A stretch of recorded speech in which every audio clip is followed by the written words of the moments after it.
annual harvest festival that marks the beginning of the Sikh New Year, Baisakhi. That's when people, the young, the old and children would come here with enthusiasm every year to celebrate the Khalsa Shri Jana Divas. But over 100 years ago in 1919, the Festival of Colours turned into a bloodbath. April 13, 1919. It is one of the darkest chapters in the history of the Indian struggle for freedom from the British Raj. It is a story of the brutal, cold-blooded murder of 500 to 600 people at the hands of the imperialist British Raj. And this well stands as testimony of that tragedy. Jallianwala Bagh, the massacre. Let's go back in time to understand what led to the Jallianwala Bagh Massacre. Remember, it is rooted in the politics of that time. The British Raj was dealing with a growing nationalist surge among the people in India at that point of time. And at the same time, they were fighting World War I in 1919. The Raj needed to crush the growing nationalist sentiments taking seat in India. And to support that, the British Legislative Council in London in 1919 passed a controversial act known as the Rowlatt Act. Now this came after recommendations from the Rowlatt community headed by Sidney Rowlatt. Officially, the Rowlatt Act was known as the Anarchical Revolutionary Crimes Act 1919. This controversial act gave the Raj tyrannical powers to arrest any individual living in British India. Anyone suspected of revolutionary activities could be jailed for 2 years without trial or judicial review. Yes, you heard that right. Without any trial or judicial review. The act was passed despite united opposition from the Indian members of the Imperial Legislative Council.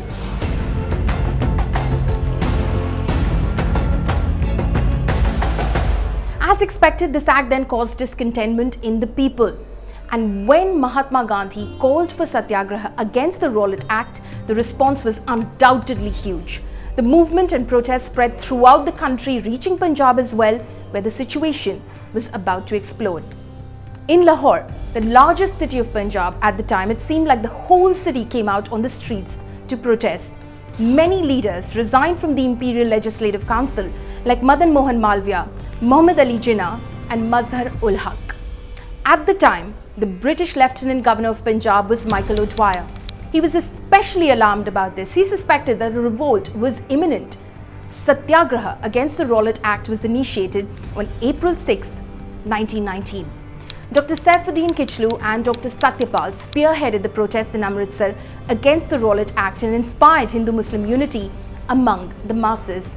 Intending to crush the movement, Michael O'Dwyer ordered the arrest of Dr. Saifuddin and Satyapal on April 9, 1919. And this was carried out the next day. Armed with the Rowlatt Act, the British administration aimed to eradicate the nationalist movement. And by April 13, 1919, the whole of Punjab was under martial law and all public gatherings and meetings, in fact, were banned.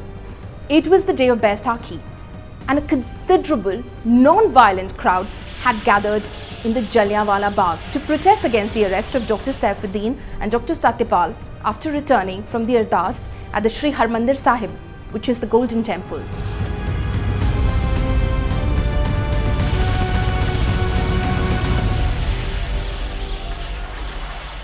Remember, the acting military commander of Amritsar, Reginald Dyer, had announced a ban on all public gatherings earlier on the day, but a few paid heed.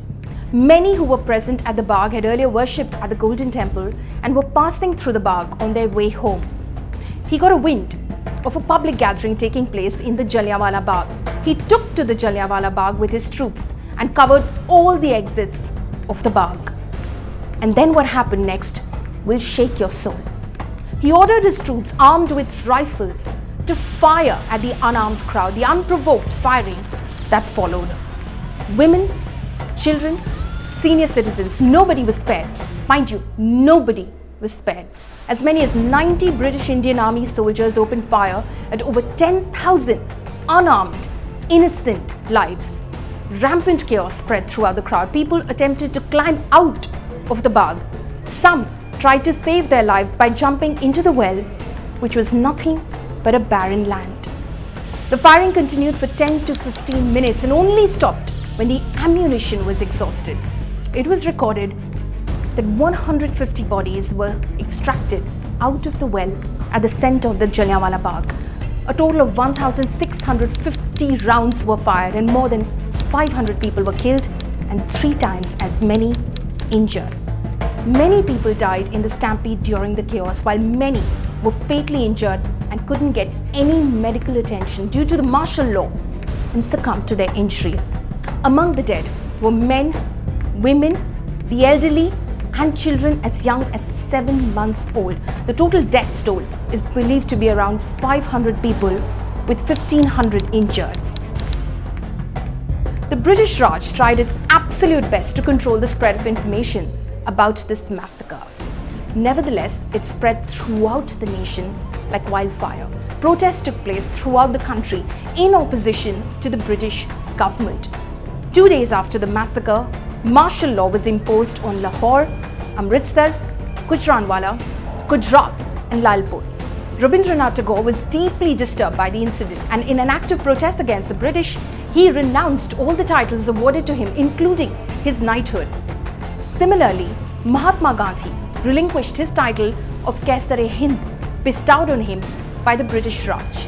Many British leaders like Winston Churchill and former Prime Minister H.H. Asquith also criticized the massacre in the British Parliament.